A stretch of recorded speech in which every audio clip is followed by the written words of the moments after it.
You know, Ben Stiller, the director who you're referencing, just tweeted, I think, recently that you're a chameleon and that you do incredible work in it. I agree that you do incredible work, but hearing you say that most of the times you get cast as a lawyer or something and they want you to dress like this, do you feel like you're at your best when you can kind of dive into a character, kind of like Lyle, something where you can use prosthetics and really be a completely different person than who you are?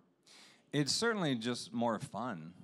You know, it's much more fun to like completely lose yourself in something. You know, I'd sit in front of the mirror, you know, as all the different pieces went on, and it was like, oh, there goes Eric, you know.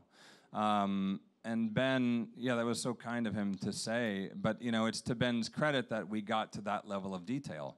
I really wanted the teeth, and I wanted and he was supportive of all of that, and in fact, you know, more obsessively so about the wig and just the right everything.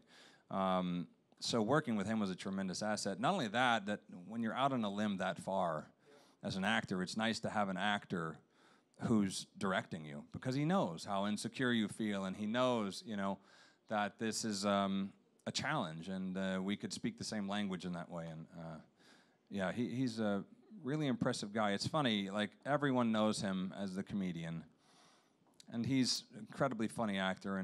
But you know, as a director.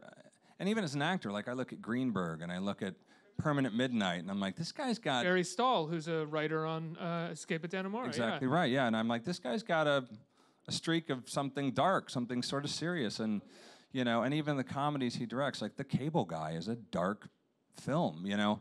So... Your Friends and Neighbors, the Neil LaBute movie that he was in. Yeah.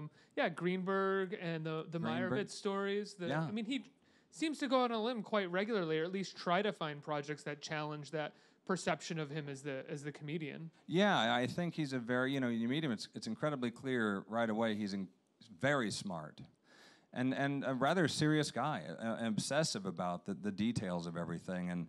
And yeah, I think it also shows that he just loves to direct. You know, he's been in front of the camera a lot of his life, and it's been his bread and butter in doing the comedies, but it's evident from the passion he puts into this thing that he really likes doing it, and it helps everybody.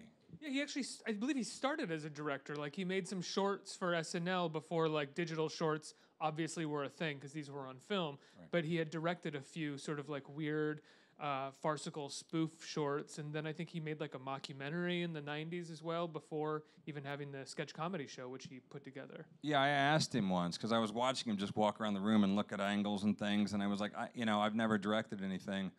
How did you learn this? How do you, you know? And he said, I used to have this thing called the Ben Stiller Show, and we made fun of other filmmakers, and so I had to learn to fake Stanley Kubrick or fake, you know, whoever, and that teaches you a lot by learning to mimic other things. And yeah, he's very committed to it, and you know.